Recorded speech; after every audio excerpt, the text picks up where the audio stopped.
सूरज अभी पूरी तरह उगा भी नहीं था कि हरि सिंह की आंख खुल गई। ठंडी हवा धीरे धीरे चल रही थी।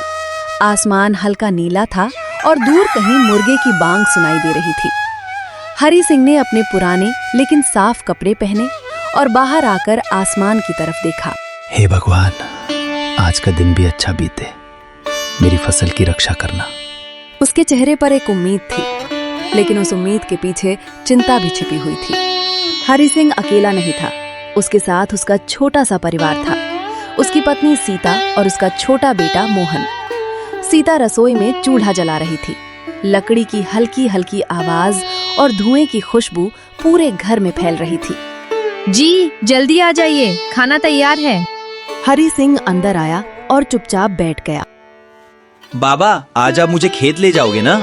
हरि सिंह मुस्कुराया। हाँ बेटा, आज चलेंगे, लेकिन वहाँ मेहनत करनी पड़ती है। मैं भी आपकी तरह मेहनत करूंगा। खाना खाकर हरि सिंह अपने बेटे को साथ लेकर खेतों की ओर चल पड़ा। चलते चलते वो अपने खेतों को दूर से देख रहा था। हरे भरे लहलहाते हुए खेत, जैसे उसकी मेहनत मुस्कुरा रही हो। लेकिन सच्चाई ये थी कि इन खेतों तक पहुंचने के लिए उसने बहुत कुछ सहा था। कुछ महीने पहले तेज बारिश हो रही थी। आसमान में काले बादल छाए हुए थे, बिजली चमक रही थी। हरि सिंह खेत में खड़ा था, पूरी तरह भीगा हुआ। अंदर आ जाइए, इतनी बारिश में बीमार पड़ जाओगे। नहीं, अगर आज फसल खराब हो गई तो हमारा सब कुछ खत्म हो जाएगा।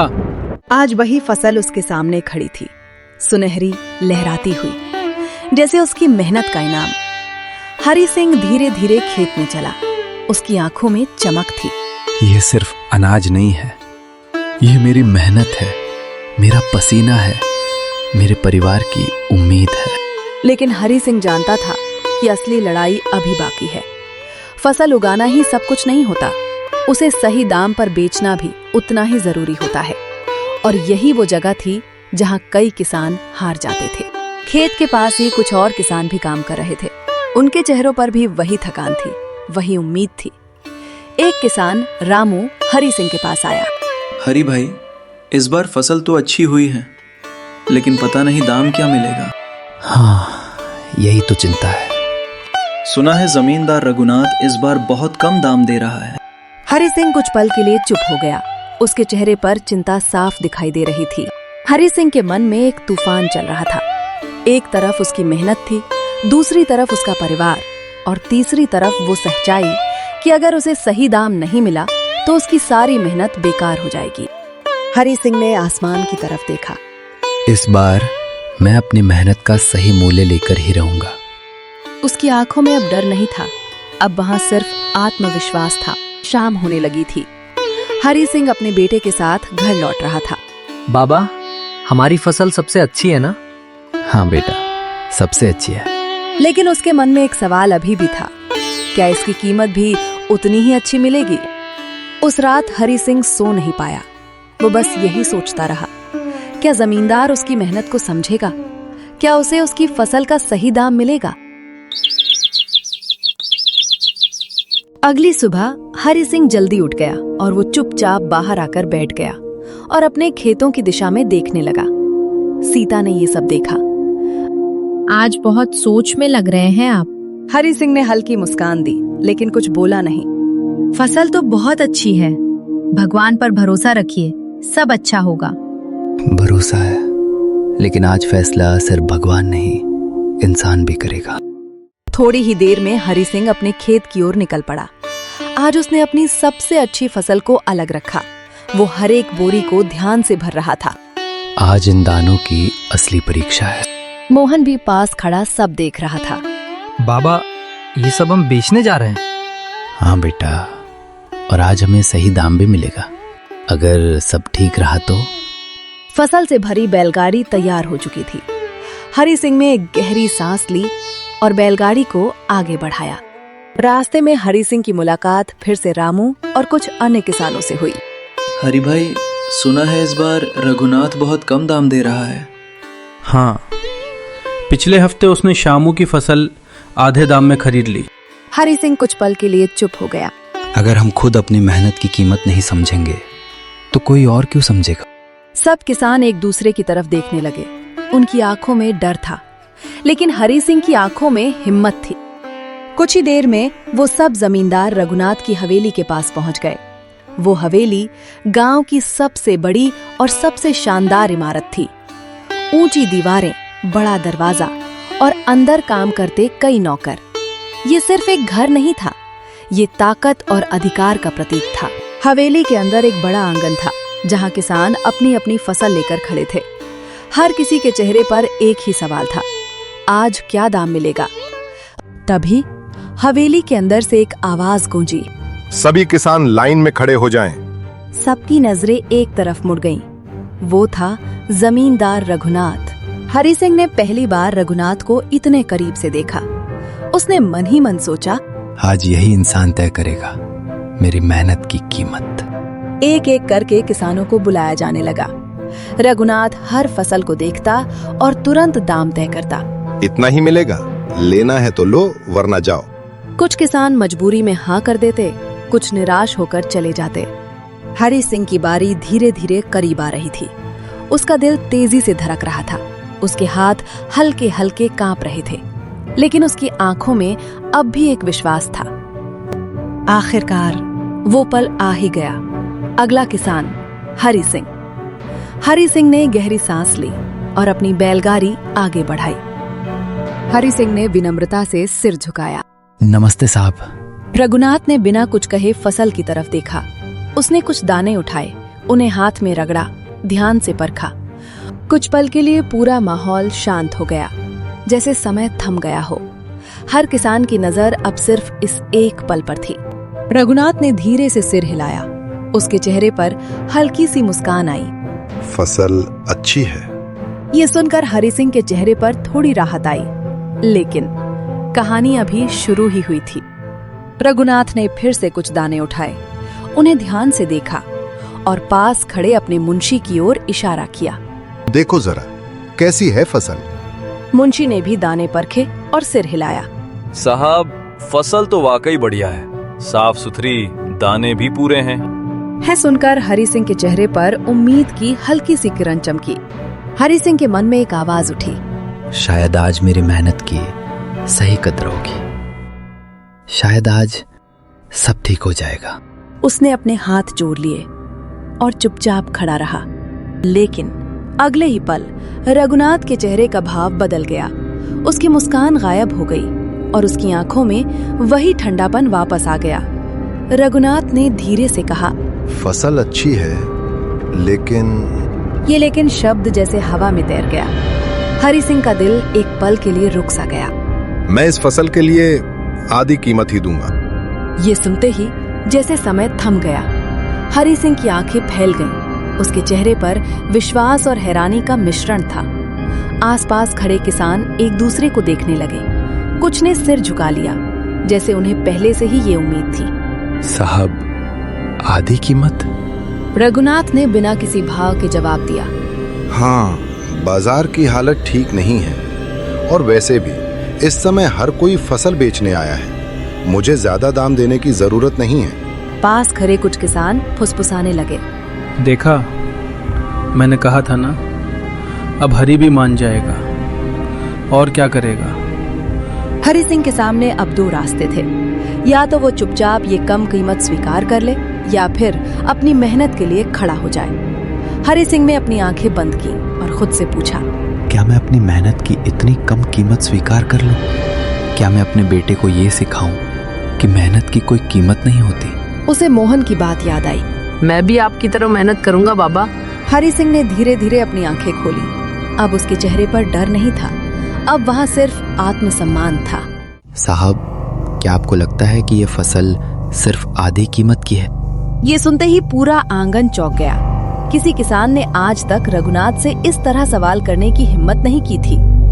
रघुनाथ ने धीरे से अपनी नजर उठाई और सीधा हरि सिंह की आंखों में देखा। तुम मुझसे सवाल कर रहे हो? नहीं साहब, मैं सिर्फ अपनी मेहनत की कीमत समझाने की कोशिश कर रहा हूँ। पूरा माहौल फिर से शांत हो गया। अब ये सिर्फ एक सौदे की बात नहीं थी, ये आत्मसम्मान की बात बन चुकी थी। ये सच्चाई और ताकत के बीच की लड़ाई बन चुकी थी।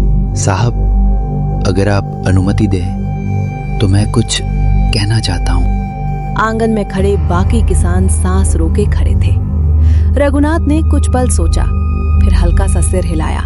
साहब, आपने सही कहा कि फसल अच्छी है, लेकिन इसकी कीमत सिर्फ बाजार से तय नहीं होती। ये दाने सिर्फ अनाज नहीं है साहब, इनमें मेरी हर सुबह की मेहनत है, हर रात की नींद है, हर दिन की चिंता है। उसकी आवाज अब भारी होने लगी थी, लेकिन वो रुका नहीं। जब गर्मी इतनी तेज होती है कि धरती भी जलने लगती है, तब भी हम खेत में खड़े रहते हैं।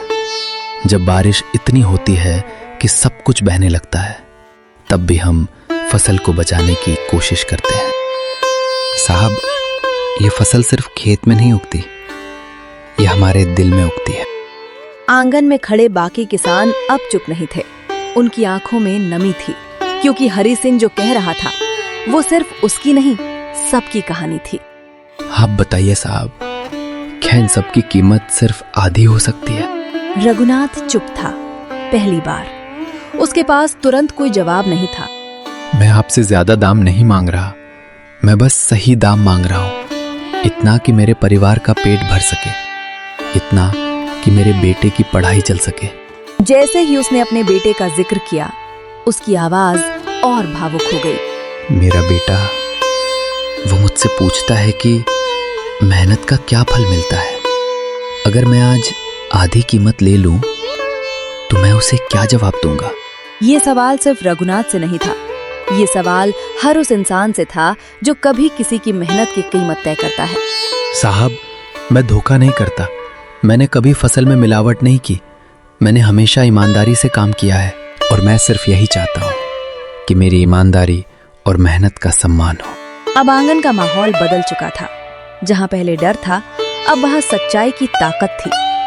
रघुनाथ के चेहरे पर भी हल्का बदलाव दिखाई देने लगा। उसकी आंखों में सोच थी। शायद पहली बार वो एक किसान की बात को दिल से सुन रहा था। साहब, मेहनत की कीमत कम नहीं होती, बस कभी कभी उसे पहचानने वाले कम होते हैं।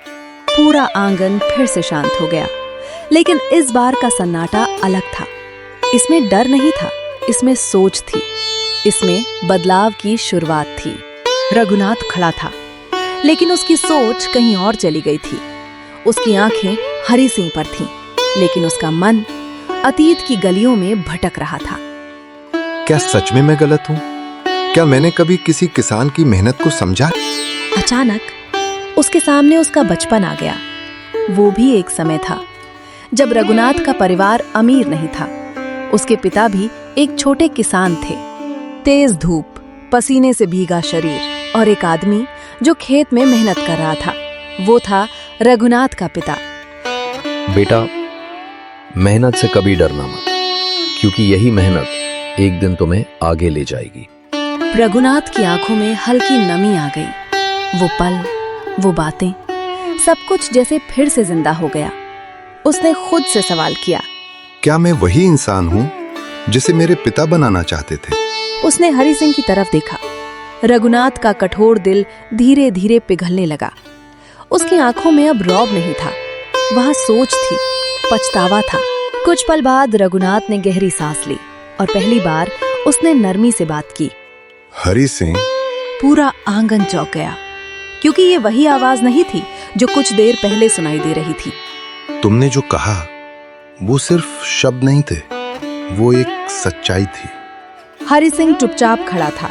उसने कोई जवाब नहीं दिया, क्योंकि वो जानता था अब फैसला सामने आने वाला है। मैंने हमेशा फसल को देखा, लेकिन कभी किसान को नहीं देखा। ये सुनते ही सभी किसानों के चेहरे पर हैरानी छा गई। ये पहली बार था जब रघुनाथ ने अपनी गलती मानी थी।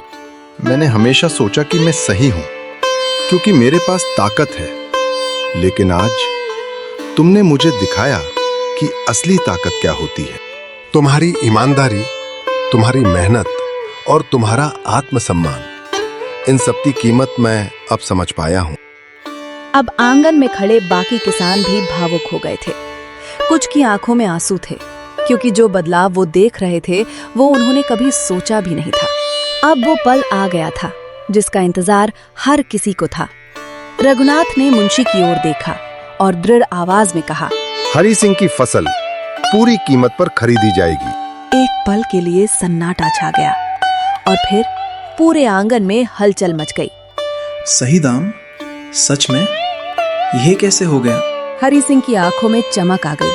उसने सिर झुकाया। धन्यवाद साहब। और सिर्फ हरी सिंह ही नहीं, आज से हर किसान की फसल सही और उचित दाम पर खरीदी जाएगी। ये सुनते ही पूरा आंगन तालियों और खुशी से गूंज उठा। आज तुमने मुझे सिखाया कि पैसा सब कुछ नहीं होता। सच्चाई और विश्वास सबसे बड़ी संपत्ति होते हैं। साहब, जब इंसान सच्चाई को पहचान लेता है तो वही सबसे बड़ा बदलाव होता है। हर किसान की आंखों में एक ही सवाल था, क्या ये बदलाव सच में स्थायी है? आपकी फसल भी देखी जाएगी और उसका सही दाम दिया जाएगा। बूढ़े किसान की आंखों में आंसू आ गए। साहब, हमने तो उम्मीद ही छोड़ दी थी। रघुनाथ भी अब पहले जैसा नहीं रहा था। वो हर किसान की बात ध्यान से सुनता, उनकी फसल को खुद देखता और उचित दाम तय करता है। तुम्हारी मेहनत देखकर मुझे भी सीख मिली है। आपके बदलाव ने हमें जीने की नई उम्मीद दी है। कुछ दिनों बाद एक छोटा सा मामला सामने आया। एक किसान श्यामू अपनी फसल लेकर आया, लेकिन उसकी फसल थोड़ी खराब थी। साहब, इस बार मौसम ठीक नहीं था, फसल थोड़ी कमजोर है।